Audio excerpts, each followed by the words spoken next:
बिस्मिल्लाहिर्रहमानिर्रहीम। अस्सलाम वालेकुम स्टूडेंट, कैसे हैं आप? उम्मीद करता हूँ आप सब लोग खैरियत से होंगे। स्टूडेंट, आज के लेक्चर नंबर 1 के अंदर चैप्टर नंबर 6 एक्सरसाइज 6.1 के अंदर मैं आप लोगों को कुछ जो टॉपिक है वो आपके पास है सीक्वेंस एंड सीरीज, और हम लोगों ने आज चैप्टर नंबर 6 स्टार्ट करना है आपके पास। क्लियर होगा स्टूडेंट?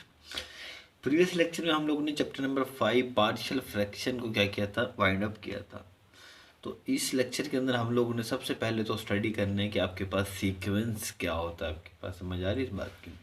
तो जो आज का हमारा टॉपिक है वो आपके पास है सीक्वेंस।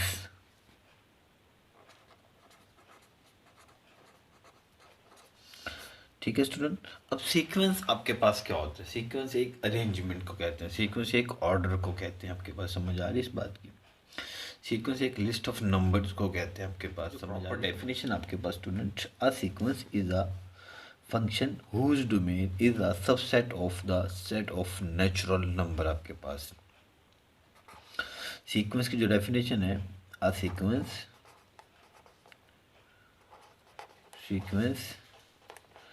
इज अ फंक्शन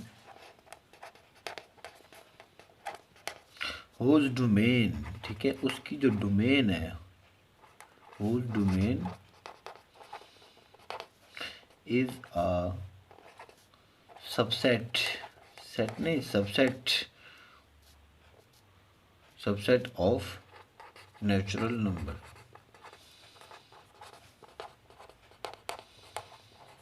ठीक होगा स्टूडेंट? एफ डोमेन क्या होता है? आपके पास एक फंक्शन होता है, ठीक है student. F is a function आपके पास ए से बी की जानी, ये आपके पास क्या कहलाती है, डोमेन। और ये आपके पास क्या कहलाती है स्टूडेंट, उसकी रेंज कहलाती है आपके पास। क्लियर हो गया? तो याद रखिएगा सीक्वेंस एक ऐसा फंक्शन है, ठीक है, जिसकी डोमेन क्या होती है, सबसेट ऑफ नेचुरल नंबर होती है। और नेचुरल नंबर आपके पास क्या होता है स्टूडेंट, 1 2 3 4 5 एंड सो ऑन आपके पास। क्लियर हो गया स्टूडेंट? तो याद रखिएगा जो सीक्वेंस आपके पास, हम अरेंजमेंट को भी कहते हैं। क्या चीज़? अरेंजमेंट।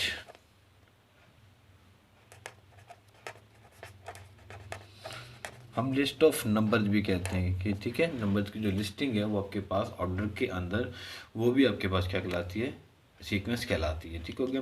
जो लिस्टिंग ऑफ नंबर होगी उसमें एक ख़ास ऑर्डर होना चाहिए, एक ख़ास तरतीब होनी चाहिए आपके पास, तो वो भी क्या कहलाती है, सीक्वेंस कहलाती है आपके पास।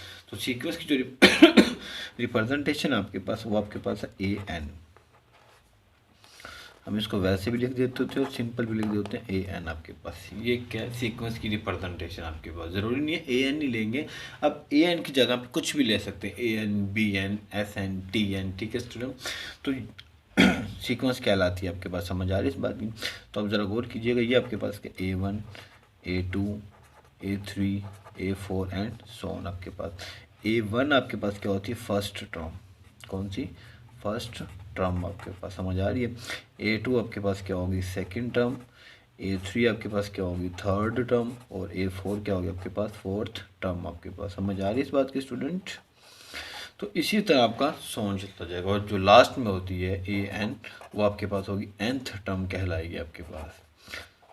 समझ आएगी इस बात की स्टूडेंट? अच्छा जी, ये तो था आपके पास सीक्वेंस के बारे में कि उसकी रिप्रेजेंटेशन और उसकी प्रॉपर डेफिनेशन आपके पास क्या होती है। क्लियर होगा student?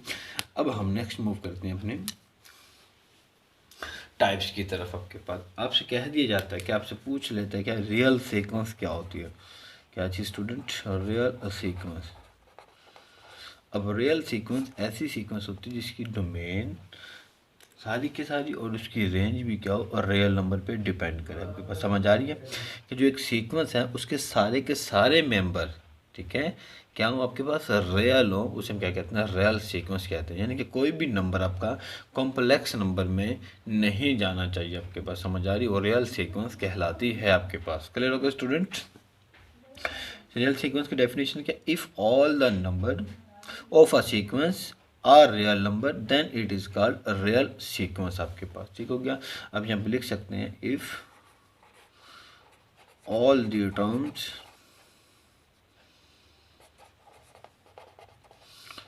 Of a sequence are real then it is called real sequence आपके पास। समझ आ रही है इस बात की?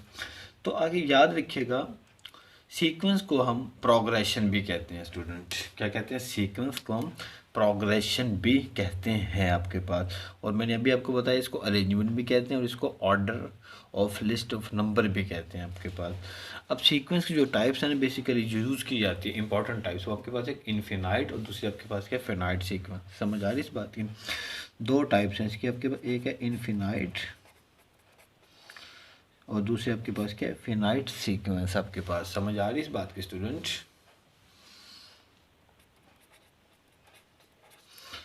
सीक्वेंस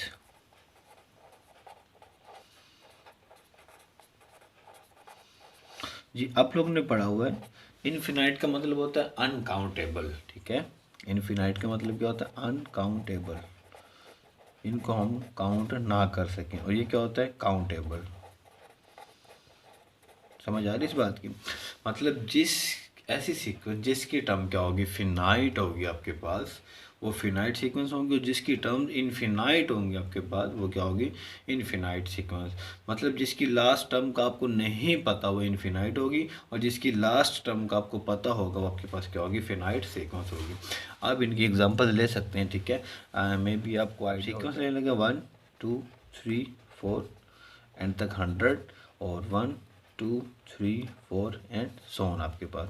अब ये आपके पास क्या स्टूडेंट? फिनाइट, ठीक हो गया। और ये आपके पास क्या? Infinite sequence. अनदर टाइप्स हैं इसकी सीक्वेंस की, एक आपके पास है इंक्रीजिंग सीक्वेंस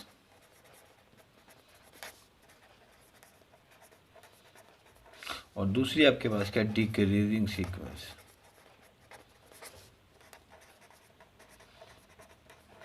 अब देखिएगा, इंक्रीजिंग सीक्वेंस का, इंक्रीजिंग का मतलब होता है बढ़ना और डिक्रीजिंग का मतलब होता है कम होना। ऐसी सीक्वेंस जो आपकी बढ़ रही होगी वो आपके पास इंक्रीजिंग, और ऐसी सीक्वेंस जो आपके पास कम हो रही होगी वो आपके पास क्या होगी? डिक्रीजिंग होगी। सपोज कीजिएगा, देखिएगा 2 4 6 8 10, ये आपके पास क्या? इंक्रीजिंग है। समझ आ रही इस बात की? ये आपके पास क्या है? Increasing sequence. समझ आ रही इस बात की? और 1/2 1/3 1/4 आपके पास ये क्या होती है? डिक्रीजिंग सीक्वेंस होती है आपके पास। समझ आ रही इस बात की? तो ये चार टाइप्स हैं आपके पास, फिनाइट सीक्वेंस, इनफिनाइट सीक्वेंस और आपके पास इंक्रीजिंग और डिक्रीजिंग सीक्वेंस क्या होती है गिवन है। आपने क्या करना है? जो उसकी फर्स्ट टर्म को कैलकुलेट करना। अब जरा गौर कीजिएगा, ए एन इज इक्वल टू -1 की पावर एन, एन की पावर क्या आ जाएगा? स्क्वायर आ जाएगा आपका। तो ज़रा गौर कीजिएगा। अब आपको ये पता होना चाहिए कि एन किसको बिलोंग करता है। ठीक है, जो कहे ना एन किसको बिलोंग करता है। ठीक है, डेफिनेशन में क्या कहता है? Whose function domain is the subset of natural number. इसका मतलब है जो आपका एन है वो बिलोंग कर रहा है किसको? नेचुरल नंबर को। सबसेट है ना उसका, तो इसका मतलब बिलोंग कर रहा है ना, कंटेंट है उसके अंदर। तो कितनी टर्म निकालनी है? अपने फर्स्ट 4 टर्म कैलकुलेट करनी है। Find first 4 term.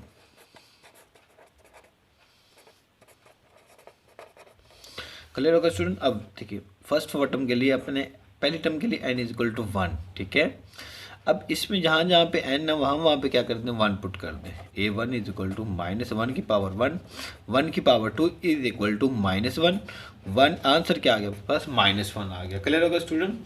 अब n की वैल्यू यहाँ पे कितनी ले लें आप लोग? 2। अब a2 इज इक्वल टू 2 की पावर कितना आ जाएगा? 1 और 2 की पावर 2 कितना आ जाएगा? 2। ये आपके पास क्या था? -1 की पावर 2 और 2 की power 2 which is equal to 1 into 4। तो आंसर कितना आ गया आपके पास? 4 आ गया। अब n इज इक्वल टू कितना ले लें आप लोग? 3। समझ आ रही इस बात की? अब जहाँ जहाँ पे n है वहाँ पे क्या पुट कर दें? 3 पुट कर दें। a3 इज इक्वल टू -1 की पावर 3 और 3 की पावर कितना आ जाएगा? Square, which is equal to -1। Answer कितना आ जाएगा आपके पास? 9, विच इज इक्वल टू कितना आ गया? -9 आ गया आपके पास। n इज इक्वल टू क्या कर दें जी? 4। हमने फर्स्ट 4 टर्म ही क्या करनी है? कैलकुलेट करनी है इसकी। तो n की वैल्यू कितनी ले लें आप लोग? 4। तो a4 इज इक्वल टू -1 की पावर 4 और 4 की पावर कितना आ जाएगा? 2, विच इज इक्वल टू आपके पास -1 क्या हो जाएगा? +1 हो जाएगा। 4 का स्क्वायर कितना आ जाएगा? 16। तो आंसर कितना आ गया? तो रिक्वायर्ड फर्स्ट 4 टर्म जो आपके पास आ गई है स्टूडेंट, एक आपके पास है -1 4 -9 और आपके पास क्या है? 16। तो ये आपके पास क्या एक सीक्वेंस आ गई है कंप्लीट आपके पास। तो पहले क्वेश्चन के अंदर आपसे यही कह रहा है कि आपने सिर्फ और सिर्फ क्या करना है, इसकी फर्स्ट 4 टर्म फाइंड करनी है। ठीक है, फर्स्ट 4 टर्म फाइंड करने के लिए आपने सिर्फ क्या करना है, एन की वेरिएशन देनी है आपने। ठीक है, एन बिलोंग करता है हमारा नेचुरल नंबर को। क्यों? जो इसकी डोमेन है वो सबसेट है किसका, नेचुरल नंबर का। आपके पास आपने एन की वैल्यू 1 लेनी है, फिर आपने एन की वैल्यू 2 लेनी है, फिर आपने एन की वैल्यू 3 लेनी है, और फिर आपने एन की वैल्यू कितनी लेनी है स्टूडेंट, 4 लेनी है। आपके पास क्लियर हो गया? तो ये आपके पास क्या आ गई है, फर्स्ट 4 टर्म, और क्वेश्चन नंबर 1 भी हमारे पास क्या हो गया, कंप्लीट हो गया।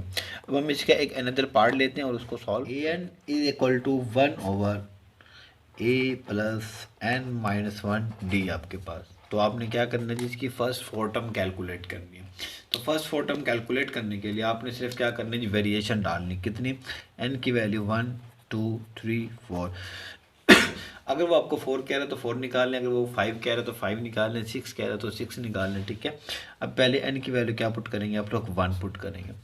जहाँ जहाँ पे n है वहाँ पे क्या पुट कर दे, 1 a प्लस 1 माइनस 1 क्या आ जाएगा, d।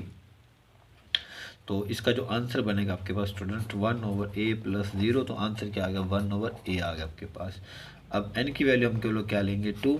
अब a2 is equal to 1 upon a plus 2 minus 1 d। तो इसका जो आंसर बनेगा वो आपके पास क्या बन जाएगा, a प्लस डी। समझ आ रही इस बात की?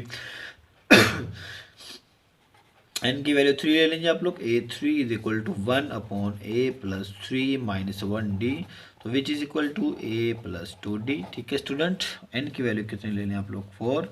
तो a4 is equal to 1 over a plus कितना आ जाएगा आपके पास, 4 माइनस 1 d, तो which is equal to a plus 3d आ गया आपके पास। समझ आ रही इस बात की स्टूडेंट? तो क्वेश्चन नंबर जो 1 है आपके पास ऑलमोस्ट कंप्लीट हो चुका है। तो इसकी सीक्वेंस आप लिखने का तरीका क्या है, 1 अपॉन a प्लस d, और 1 अपॉन a प्लस 2d, और 1 अपॉन a प्लस 3d आपके पास क्या आ गया, एक सीक्वेंस आ गया। क्लियर होगा स्टूडेंट? तो क्वेश्चन नंबर 2 में कहता है जी इसका, find the indicated term, find the indicated terms of the following sequence. आपके पास समझ आ रही है? पहले जो गिवन है 2 6 11 17, कहाँ तक जाना है जी आपने, A7 तक जाना। समझ आ रही है इस बात की? मतलब आपके एक सीक्वेंस गिवन है, उसकी जो लास्ट टर्म है वो आपके पास क्या, A7 है। तो आपने क्या करना है जी, A7 की वैल्यू निकालनी है। फाइंड द इंडिकेटेड टर्म का मतलब है आपने A7 कैलकुलेट करना है। समझ आ रही है इस बात की स्टूडेंट? अब ज़रा गौर कीजिएगा, जो गिवन आपके पास 2 6 11 17 कहाँ तक जा रहा है जी, A7 तक जा रहा है। अब इसमें A1 कितना आपके पास, 2। तो अब ज़रा गौर कीजिएगा, A2 निकालने के लिए आपने इस रकम में क्या ऐड की जाए तो आंसर आ जाए आपके पास, तो 2 plus 4 which is equal to कितना आ जाएगा आपके पास, 6। समझ आ रही इस बात की? A3 मतलब 6 में कितना ऐड करूं कि आंसर आ जाए आपके पास, 6 प्लस 5 कितना आ गया, 11। A4 इज इक्वल टू कितना आ जाएगा, 11 में हम कितना ऐड करें जी, 6 ऐड करें तो आंसर कितना आएगा, 7।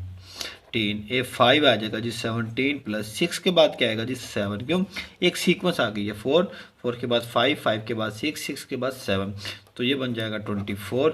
और A6 में हम लोग कितना ऐड करें जी, 7 के बाद क्या चीज़ आती है, 8, तो ये बन जाएगा आपके पास 32। और जब आप A7 निकालेंगे तो आपके पास आंसर इसका आएगा स्टूडेंट 32 प्लस 8 कितना हो जाएगा, 9, कितना हो जाएगा आपके पास, 41 आपके पास। तो जो इंडिकेटेड टर्म है A7 वो आपके पास कितने है, ये 41। तो आपके पास इसको राइट कैसे करेंगे, 2 6 11 17 24 32 एंड लास्ट में क्या आ जाएगा, 41 आ जाएगा आपके पास। तो ये आपके पास क्या फिनाइट सीक्वेंस है, क्योंकि इसकी लास्ट टर्म हमें वेरीफाइड है, इनके पता है। आपको समझ आ रही है इस बात की? तो क्वेश्चन नंबर 2 के जो सारे के सारे पार्ट है बिल्कुल इसी ही तरह, बहुत आसान से क्वेश्चन है, मुश्किल बिल्कुल भी नहीं है इनमें। ठीक है, तो इसका कोई एक अंदर पार्ट लेते हैं, उसको हम क्या करते हैं, सॉल्व करते हैं। तो अब ज़रा गौर कीजिएगा जी, जो इसका आपके पास फोर्थ पार्ट है 1, ठीक है, 1 1 -3 5 -7 9, कहाँ तक जाना है जी आपने, A8 तक जाना है जी आपने। समझ आ गई इस बात की? तो इंडिकेटेड टर्म आपके पास कौन सी है, A8, मतलब A8 आपने फाइंड करनी है। समझ आ रही इस बात की? तो गिवन आपके पास क्या स्टूडेंट, 1 1 -3 5 -7 9, कहाँ तक जा रहा है जी, A8 तक। तो आप इसको ना तरतीब कर लें, पॉजिटिव भी और नेगेटिव भी। A1 इज इक्वल कितना आ गया, 1, और आपके पास A2 इज इक्वल कितना आ जाएगा जी, -3। सॉरी A2 भी कितना आपके पास 1 ही है आपके पास, समझ आ रही इस बात की। A3 कितना आ गया आपके पास -3, A4 कितना आ गया आपके पास 5, और A6 कितना आ गया आपके पास -7, और A5 सॉरी, ठीक है, और A6 कितना आ गया आपके पास A1, A2, A3, A4, A5, A6 कितना आ गया 9। अब A7 हमने निकालना, ठीक है, और हमने क्या निकालना, A8 निकालना। अब ज़रा गौर कीजिएगा, ये आपके पास अब 1, ठीक है। अब 1 में हम ऐसा क्या करेंगे, आंसर क्या आ जाए, -3 आ जाए आपके पास, समझ आ रही है। अब इसके अंदर 2 मेथड है। अब ज़रा गौर कीजिएगा, 1 है, अगर मैं -4 करता हूँ तो आंसर कितना आ रहा है, -3 आ रहा है आपके पास, समझ आ रही है इस बात की। और इसके अलावा कोई भी मेथड नहीं है। एक मेथड ये है कि हम मल्टीप्लाई कर दें 1 को -3 से, आंसर फिर भी क्या आता है, -3 आता है। लेकिन हमने नेक्स्ट टर्म्स को भी देखना आपके पास, लेकिन -3 के बाद मैं किस नंबर से मल्टीप्लाई करूँ, 7 आ जाए तो मल्टीप्लाई करने से तो नहीं आएगा। लेकिन जब मैं -3 के अंदर -4 करूँगा तो आंसर कितना आ जाएगा, -7 आ जाएगा। तो इसका मतलब है फिर मैं -7 के अंदर क्या करूँगा, -4 करूँगा आपके पास, समझ आ रही इस बात की। तो -7 -4 कितना बन जाएगा आपके पास, -11, ठीक है। अब ज़रा गौर कीजिएगा, ये भी वैसे ही है, 1 में हम कितने ऐड करें तो आंसर आ जाए, ठीक है, ये बन जाएगा आपके पास 1 + 4, ठीक है, और ये आपके पास क्या बनेगा, 5 होगा जी, ठीक है, 5 + 4, और ये भी आपके पास क्या बनेगा जी, 9 + 4 = कितना आ गया, 13 आ गया आपके पास। तो A7 कितना आया, -7, और A8 कितना आ गया आपके पास, 13 आ गया। तो इसको लिखने का तरीका क्या होगा, अभी मैंने आपको बताया था, 1 1 -3 5 -7 9, ठीक है, फिर कितना है -11, और फिर कितना आ गया, 13 आ गया आपके पास, समझ आ रही है इस बात की। तो इंडिकेटेड टर्म जो आपके पास आई है वो कितनी आई है आपके पास, 13 आई है। तो क्वेश्चन नंबर 2 के जो सारे के सारे पार्ट है बिल्कुल इस ही पैटर्न से, ठीक है। तो आपने क्या करना है, उनको सॉल्व करना है, समझ आ रही है इस बात। करते हैं जी, एक अनदर पार्ट इसको सॉल्व कर लेते हैं जी, ठीक है। जो आपका इसका सेकेंड पार्ट है जी आपके पास, वो आपसे कहता है कि 1 3 12 60, समझ आ रही इस बात की। हम इसका थर्ड पार्ट सोल्व करने लगे, ठीक है। 1 3 12 60, और कहाँ तक जा रहा है जी, A6 तक जा रहा है आपके पास, समझ आ रही इस बात की। अब ज़रा गौर कीजिएगा, A1 कितना 1, A2 कितना आपके पास 3, A4 कितना आपके पास 12, और A5 आपके पास कितना है 60, और आपने कितना निकालना, A1 A2 A3 A4, और आपके पास A5 हमने निकालना पहले, फिर A6 निकालना। अब ज़रा गौर कीजिएगा, ये कितना है जी 1, ठीक हो गया। 1 को जब 3 से मल्टीप्लाई करेंगे तो आंसर कितना आ गया, 3 आ गया। 3 को 4 से मल्टीप्लाई करेंगे तो आंसर कितना आ गया, 12 आ गया। 12 को 4 के बाद क्या आता है 5, 12 को 5 से मल्टीप्लाई करेंगे तो कितना आ गया, 60 आ गया आपके पास, समझ आ रही इस बात की। तो इसका मतलब है मैं 60 को किस से मल्टीप्लाई करूँगा, 6 से मल्टीप्लाई करूँगा। क्यों, यहाँ पे हमने क्या किया था, 1 को मल्टीप्लाई किया 3 से। अब ज़रा गौर कीजिएगा, हमने 1 को मल्टीप्लाई किया किससे, 3 से, आंसर कितना आया, 3 आया। 3 को मल्टीप्लाई किया हमने 4 से, आंसर कितना आया, 12 आया। 12 को मल्टीप्लाई किया हमने 5 से, आंसर कितना आया, 60 आया। तो 60 को मल्टीप्लाई हम किससे करेंगे, 6 से करेंगे। क्यों, देखिए ना एक सीक्वेंस बन गई है आपके पास। तो ये आंसर जो बनेगा आपके पास 360 बनेगा। अब 360 को हम किससे मल्टीप्लाई करेंगे, वेरी गुड, बिल्कुल ठीक बता रहे हैं आप लोग। 360 मल्टीप्लाई बाय 7 से मल्टीप्लाई करेंगे तो आंसर आ जाएगा आपके पास 25 20 आपके पास, समझ आ रही इस बात की। तो इंडिकेटेड टर्म्स को फाइंड करना आपके लिए बहुत ही आसान है आपके पास, समझ आ रही इस बात की। तो क्वेश्चन नंबर 2 भी हमारे पास क्या हो गया, कंप्लीट हो गया। अब हम मूव करते हैं अपने क्वेश्चन नंबर 3 में। कहता है जी कि फाइंड द नेक्स्ट 2 टर्म, ठीक है, आपने फाइंड करना जी, find next 2 terms of the following sequence.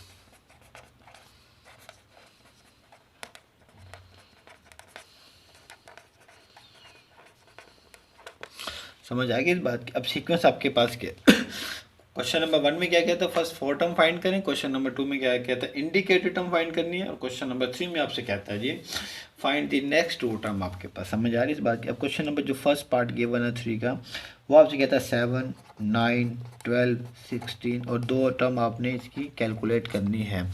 तो सेम मेथड होगा जी आपका।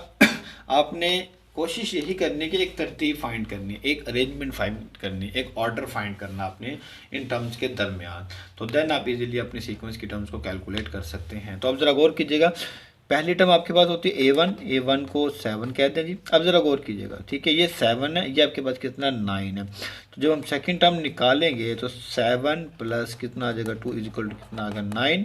हम A3 निकालेंगे तो 9, 2 के बाद क्या आता है 3, तो कितना आ गया 12।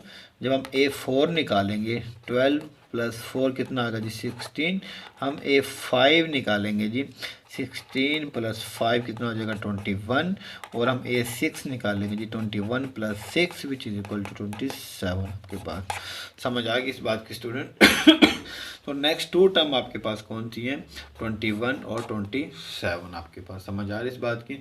यहाँ आप लिख भी सकते हैं कि आपके पास नेक्स्ट टू टर्म 7, 9, 12, 16, 21 एंड 27 आपके पास। इसके बॉक्स भी बना देंगे तो उनको आइडिया हो जाएगा ये नेक्स्ट टू टर्म्स आपके पास। समझ आ रही इस बात की स्टूडेंट? तो नेक्स्ट मूव करते हैं हम लोग।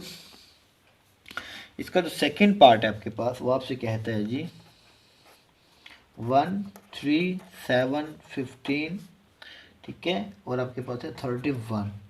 अब ज़रा गौर कीजिएगा, सिमिलर वे में A1 की वैल्यू कितनी है जी आपके पास? आप बता सकते हैं मुझे 1। समझ आ रही इस बात की? अब ज़रा गौर कीजिएगा, फिर अगेन वही मेथड आपके पास, अपने एक सीक्वेंस फाइंड आउट करनी है। अब देखिए ना 1 में 2 ऐड करता हूँ 3 आता है, 1 में 2 ऐड कर दिया तो आंसर कितना आ गया 3। अब 1 को अगर मल्टीप्लाई करें किससे 3 से तो आंसर फिर भी कितना आ गया 3 आ गया। तो अब ज़रा गौर कीजिएगा, लेकिन नेक्स्ट में जब जाता हूँ 3 में +4, क्या 2 के बाद 3 आता है ना, अब +4 करें तो आंसर 7 आ रहा है। एक सीक्वेंस ही नहीं बन रही, तो 7 में कितना ऐड करूँ 8 ऐड करूँगा तो 15 आएगा। तो देखिए ना एक सीक्वेंस नहीं बनी आपके पास। तो हमने क्या बनानी है, एक सीक्वेंस, एक अरेंजमेंट, एक तरतीब, एक ऑर्डर बनाना पहले, फिर हम इसको कैलकुलेट कर सकते हैं। तो अब ज़रा गौर कीजिएगा, अगर मैं इसको मल्टीप्लाई करके और ऐड कर दूँ, देखिए ना A2 निकालना है 1 + 2 की पावर 0 कितना हो जाएगा आपके पास 2 की पावर 1, सॉरी, ठीक है 2 की पावर 1 आंसर कितना आ जाएगा 1 + 2 इज इक्वल टू कितना आ गया 3। अब A3 इज इक्वल टू, जल्दी से बताइएगा, ये 3 प्लस 2 की पावर 1 के बाद क्या आता है 2, ठीक है। तो आंसर क्या आ जाएगा आपके पास, बता सकते हैं आप लोग मुझे स्टूडेंट? 3 + 4 कितना आ गया आपके पास 7। तो अब ज़रा गौर कीजिएगा, A4 इज इक्वल टू 3 + 2 की power 3 which is equal to 3 + 8 which is equal to कितना आ जाएगा आपके पास, ये 7 था, सॉरी ये 7 आएगा आपके पास यहाँ पे। 7 + 8 कितना होगा 15। और A5 इज इक्वल टू कितना आएगा जी 15 + 2 की पावर 4, 15 + 16 कितना हो जाएगा आपके पास 31। समझ आ रही है? हमने दो टर्म निकालनी है अभी, A6 31 + 2 की पावर कितना आ जाएगा 5, ठीक है। अब 2 की पावर 5 आप किसके बराबर होता है स्टूडेंट 32, ठीक है। 31 + 32 विच इज इक्वल टू कितना हो जाएगा 63। और ये जो 7 बनेगा आपके पास 63 + 2 की पावर 6, 2 की पावर 6 आपका बराबर होता है student, find A1, A2, A3, A4, A5, ठीक है।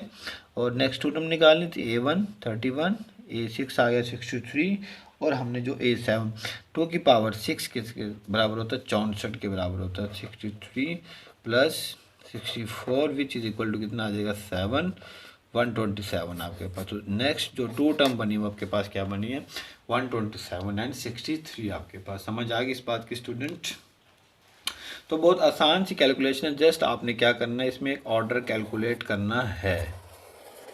चलें जी नेक्स्ट इसी का पार्ट करते हैं जो आपके पास डिवीजन की फॉर्म में है, ठीक है स्टूडेंट। तो इसका एक अनदर पार्ट हम लोग करते हैं कि आपके पास अब 1 3/2 5/4 7/8। तो हमने इसकी दो टर्म नेक्स्ट निकालनी है। समझ आ रही इस बात की? तो अब ज़रा गौर कीजिएगा, क्वेश्चन को ध्यान से देखिएगा। अब डिवीजन की फॉर्म में आ गया आपके पास। अब ज़रा गौर कीजिएगा, जो A1 है आपके पास वो कितना 1। अब हमने दोनों को देखना, ऊपर वाली टर्म को भी और नीचे वाली टर्म को भी। ऊपर वाली में जो गैप है वो आपके पास कितना है 2 का, ठीक है ना। 5 - 3 कितना आ रहा है 2 आ रहा है। 7 - 2 कितना आता है आपके पास 7 - 5 कितना आ रहा है आपके पास 2 आ रहा है। समझ आ रही है इस बात की? अब इसमें जब देखते हैं 4 - 2 2 आ गया, 8 - 4 देखिए ना 4 - 2 आंसर कितना आ गया 2, 8 - 4 आंसर कितना आ गया 4। तो ये हमारा वैलिड नहीं है, लेकिन ये हमारा ठीक है। तो अब जरा गौर कीजिए कि अगर मैं नीचे वाले टर्म को, ठीक है, 2 को मल्टीप्लाई कर देता हूँ 1 से आंसर कितना आया 2, फिर मैं 2 को मल्टीप्लाई कर देता हूँ 2 से आंसर कितना आ रहा 4, ठीक है। मैं 4 को मल्टीप्लाई कर देता हूँ 2 से, आंसर कितना आ रहा 8 आ रहा आपके पास। अगर मैं इस चीज़ को निकाल दूँ 2 मल्टीप्लाई बाई 2, ठीक है, फिर 8 मल्टीप्लाई बाई 2 कितना होगा 16, ठीक है। और ऊपर वाली चीज़ में हम क्या कर दें, अगर ऐड कर दें, समझ आ रही, देखें अब जरा गौर कीजिएगा 1 आ गया। अब A2 कैलकुलेट करना, ऊपर वाली में 2 क्या कर दिया मल्टीप्लाई, तो आंसर कितना आ गया 3/2 आ गया। अब जरा गौर कीजिएगा, हमने क्या निकालना A3 निकालना, A3 निकालने के लिए 3 में 2 ऐड करेंगे और नीचे वाली को 2 से क्या करेंगे मल्टीप्लाई, तो आंसर कितना आ जाएगा 5/4। और A4 निकालने के लिए 5 में 2 ऐड करेंगे और 4 से क्या करेंगे 2 को मल्टीप्लाई, 7 बाई कितना आ जाएगा 8 आ जाएगा। तो नेक्स्ट जो टर्म बनेंगे आपके पास A5 which is equal to क्या बनेगा student, 7 + 2 divided by 8 multiply by 2 which is equal to कितना आ जाएगा आपके पास 9/16। और A6 जो बनेगा आपके पास 9 + 2 16 मल्टीप्लाई बाई 2, ये बन जाएगा 11/32 आपके पास। तो आप किसी भी सीक्वेंस की नेक्स्ट 2 टर्म या इंडिकेटेड टर्म या फर्स्ट 4 टर्म इजीली कैलकुलेट कर सकते हैं। सिर्फ और सिर्फ आपने क्वेश्चन को क्या करना है, इजीली पहले स्टेटमेंट को पढ़ना है, ठीक हो गया, देन आपने क्या करना है उसको सॉल्व करना। तो एक्सरसाइज 6.1 हमारी क्या हो गया कंप्लीट हो गई है, जिसके अंदर हम लोगों ने क्या स्टडी किया है कि सीक्वेंस क्या होता है, ठीक है, उसकी डेफिनेशन क्या होती है, सीक्वेंस को हम रिप्रेजेंट किससे करते हैं, रियल सीक्वेंस क्या होता है, उसकी टाइप्स ऑफ सीक्वेंस 4 पढ़ी हमने, ठीक है, infinite sequence, finite sequence, decreasing और इंक्रीजिंग सीक्वेंस। फिर हमने एक्सरसाइज 6.1 के क्वेश्चन को सॉल्व किया। क्वेश्चन नंबर 1 में आपसे कहता है find the first 4 term of the sequence, ठीक है। फिर हमने किया था find the indicated terms of the given sequence. फिर हमने किया था find the next 2 terms of the following sequence.